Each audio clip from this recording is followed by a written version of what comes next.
Good morning students, welcome back to our Sanskrit session. Today you are going to continue our chapter 5. So let's continue. तो बच्चों हमने previous session में देखा कि इस part में ये बताया गया कि एक शिकारी के जाले में एक बाघ अटक गया है और उसको वो किस तरह से शिकारी से विनती कर रहा है कि मुझे इस जाल में से निकालो और मेरी मदद करो। तो चलो आगे देखते हैं वो क्या कहता है। सो वदत हे वो मानव, वह बोला, वो बाघ बोला मानव से, पिपासु अहम, मैं प्यासा हूँ, नद्या जलमानीय मम पिपासा शमय, नदी का जल लाकर मेरी प्यास को शांत कीजिए, ऐसा बाघ उस शिकारी को बोलता है। व्याघ्रः जलम पीत्वा पुनः व्याधम वदत, शांता में पिपासा। तो फिर वो शिकारी को बोला कि मेरी प्यास, तब जो शिकारी है वो व्याघ्र को मतलब बाघ को जल का पानी पिलाता है और वो जो बाघ है वो शिकारी को बोलता है कि अब मेरी प्यास शांत हो गई है। सांप्रतम बुभुक्षितो अस्मि, मतलब वो शिकारी वो बाघ बोला मैं अभी भूखा हूँ। इदानीम अहम त्वाम खादिष्यामि, मतलब इस समय मैं तुम्हें खाऊंगा। चंचला उक्तवान अहम त्वकृते धर्मम आचरितवान, मतलब वह शिकारी बोला मैंने तुम्हारे लिए धर्म का आचरण किया है। त्वया मिथ्या भणितम, तुम्हारा भला किया। त्वमा खादितुम इच्छसि, और तुम मुझे ही, तुम्हारा भला किया और तुमने मुझसे झूठ बोला और तुम मुझे ही खाना चाहते हो, ऐसे किसने बोला? शिकारी ने बाघ से बोला।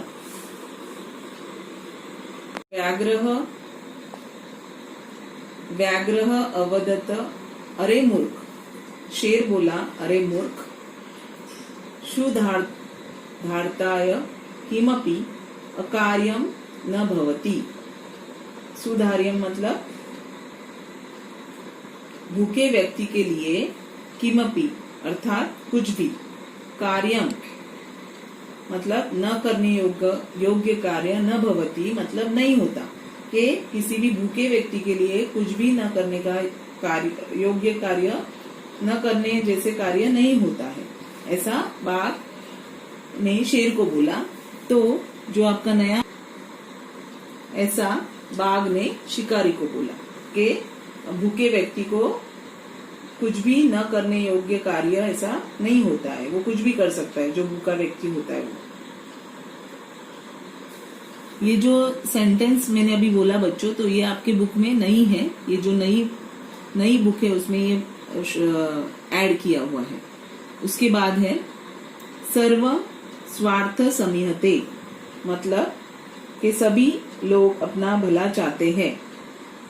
चंचला नदी जलम अपुच्छत, तुम किसी को भी पूछ सकते हो कि जो भूखा व्यक्ति है वो कुछ भी कर सकता है। तब शिकारी ने नदी जल से पूछा, चंचला नदी जलम अपुच्छत, मतलब शिकारी ने नदी के जल से पूछा। नदी जलम अवदत, नदी जल ने बोला कि एकमेव भवति, एकमेव मतलब ऐसा ही होता है, जनाः मयि स्नान कुर्वन्ति, जना मतलब लोग, मयि मतलब मुझमें, स्नान मतलब स्नान करते, मेरे में स्नान करते हैं, नहाते हैं। वस्त्राणि प्रक्षालयन्ति, मतलब मेरे जल से अपने कपड़े धोते हैं। तथा च मल मूत्रादिकम विसर्ज्य निवर्तने, मतलब मेरे पानी में मल मूत्र भी विसर्जन करते हैं और लौट जाते हैं। वस्तुतः सर्वः स्वार्थ समयते, तो सभी स्वार्थ लोग होते हैं और अपना ही भला चाहते हैं, भले दूसरे को उससे, क्योंकि नदी का जल निर्मल और स्वच्छ होता है, वह ये लोग नहीं देखते और उसमें सारी गंदगी करके चले जाते हैं, कपड़े धोते हैं, नहाते हैं, मल विसर्जन करते हैं और मेरा जो नदी का पात्र है वो गंदा करके चले जाते हैं। तो सारे लोग जो है वो स्वार्थी है और अपना ही भला चाहते हैं, अपना खुद का भला करके अपने को खुद को स्वच्छ करके वो चले जाते हैं, भले नदी का पात्र गंदा हो जाए, वो उससे उनको कुछ भी फर्क नहीं पड़ता है।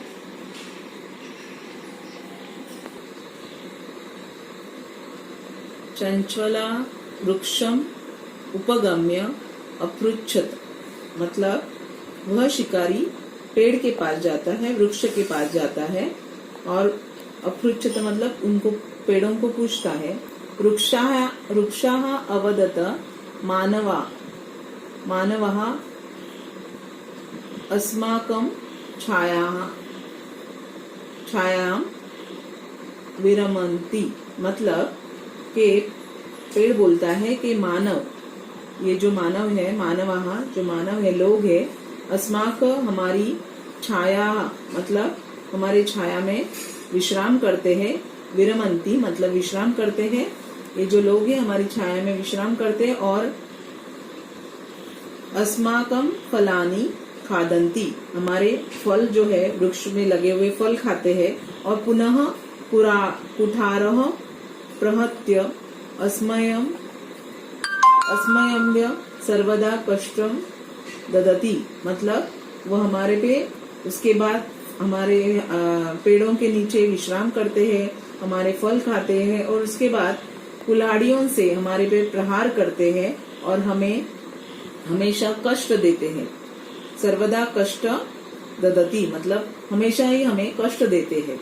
यत्र कुद्रापि छेदन कुर्वन्ति, मतलब उसके बाद ये हमें और जहां तहां कटाई करते हैं, जब चाहे वो हमारी आके क्या करते हैं, कटाई करते हैं, जब चाहे हमारी जो शाखाएं हैं उसको काटते हैं, और सर्वः स्वार्थ समयते, तो इससे ये पता चलता है कि सभी अपना भला चाहते हैं, वो पेड़ों के बारे में नहीं सोचते हैं, वो जो हमारे से जितना बन सके हमारा उपयोग करते हैं और हमें उपयोग करके हमें भूल जाते हैं, हमें कष्ट ही देते हैं।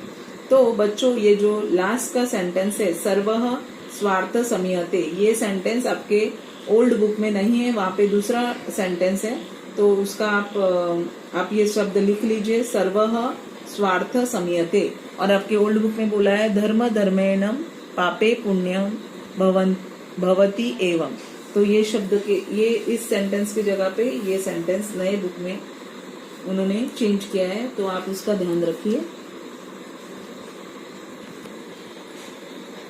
समीपे एका लोमशिका बदरी गुल्माना पृष्ठे नीलिना एताम वार्ताम शृणोति स्म, मतलब पास ही एक लोमड़ी, समीपे एका लोमशिका बदरी, पास ही एक लोमड़ी, बदरी गुलमाना मतलब बेर की झाड़ियों में, पृष्ठे मतलब उसके पीछे, नीलिना एताम वार्ता शृणोति स्म मतलब ये वो चुपकर इस बात को सुन रही थी।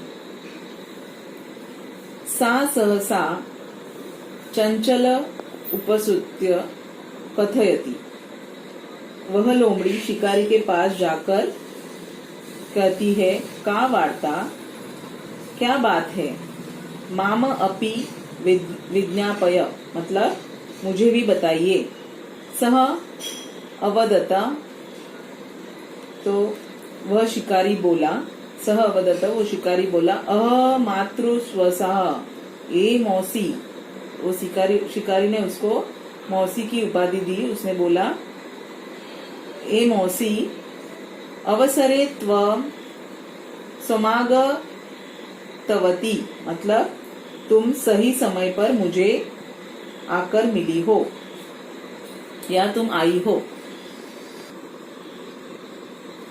मया अस्य व्याघ्रस्य प्राणाः रक्षाः परम एषः मामेव खादितुम् इच्छति मतलब मेरे द्वारा एक बाघ के प्राणों की रक्षा की गई। मया अस्य मेरे द्वारा व्याघ्रस्य प्राणः बाघ के प्राणों की रक्षा की गई है। परम एषः मतलब परंतु यह बाघ मामेम मुझे ही खादी तुम इच्छति मुझे ही खाना चाहता है। तदनंतरम सह लोमशिकाये निखिलां कथां न्यवेदत मतलब उसके बाद उस शिकारी ने उस लोमड़ी को पूरी कहानी सुनाई या कथा बताई।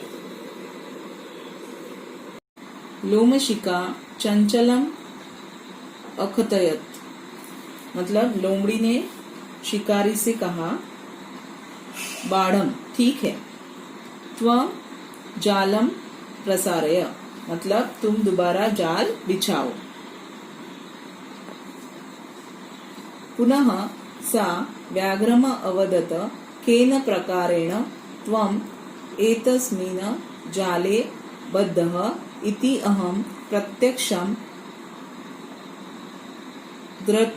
द्रष्टुमिच्छामि मतलब वह जो लोमड़ी थी वो पुनः शेर के पास आई और शेर को उसने कहा कि किस प्रकार तुम इस जाल में बंधे हो यह मैं प्रत्यक्ष देखना चाहती हूँ।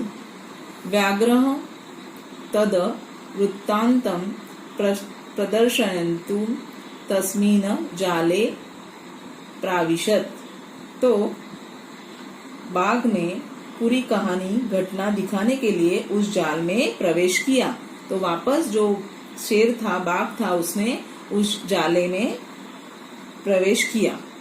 लोमशिका पुनः अकथयत संप्रति पुनः कुदम कृत्वा दर्शय तो लोमड़ी ने उसको पुनः कहा कि अब बार बार उछल कूद करके दिखाओ। शेर को बोला कि आप बार बार मुझे उछल कूद करके दिखाओ। सहा तत्वेव समाचारत उस शेर ने वैसा ही आचरण किया। अनातरम कुर्दनेन सह श्रांत अवभत जाल में बंधा हुआ वह शेर थका हुआ और जाले बंधा सह व्याघ्र कांतः सन निह सहायो भूत्वा तत्र अपत प्राण भिक्षामि च अयाचत तो जाल में बंधा हुआ वो शेर थका हुआ बेसहारा होकर वहां गिर गया और उसने क्या किया अपने प्राणों की भीख मांगी। किससे? जो शिकारी था उनको उसने प्राणा भिक्षामि मतलब अपनी प्राणों की भीख मांगी मुझे इस जाल से बाहर निकालो और उसने बोला कि मुझे इस जाल से क्या करो बाहर निकालो। लोमशिका व्याघ्रम अवदत लोमशिका ने बाघ से बोला शेर से बोला सत्यम व्याया भणितम कि तुमने हमें सत्य तुम्हारे द्वारा कहा गया है कि तुम्हारे द्वारा तुमने ये सत्य कहा कि सर्वाह स्वार्थ समयते कि सभी अपना भला चाहते हैं स्वार्थ देखते हैं अपना ही भला देखते हैं। भले किसी को हमारे से कुछ भी दुख हो तो चलेगा पर हमारा स्वार्थ हमारा भला हो जाए वही सभी लोग देखते हैं। तो बच्चों लाइन है आपके पाठ्य पुस्तक में वो जो नया पाठ्य पुस्तक है उसमें ये लाइन सेंटेंस नहीं है तो मैं ये सेंटेंस आपको उसका अर्थ बताती हूँ। जाले पुनः तम बद्धम दृष्टत्वा स व्याघ्रः प्रसन्नो भूत्वा गृहं प्रत्यावर्तत मतलब कि जाल में फिर से उस शेर को बंधा हुआ देखकर वह शिकारी प्रसन्न होकर घर लौट गया। उसको बहुत खुशी हुई कि ये शेर लोमड़ी द्वारा वापस उस जाल में फंस गया है और मेरे प्राण बच गए हैं। तो आशा करती हूँ बच्चों कि आपको यह पाठ समझ में आया होगा। धन्यवाद।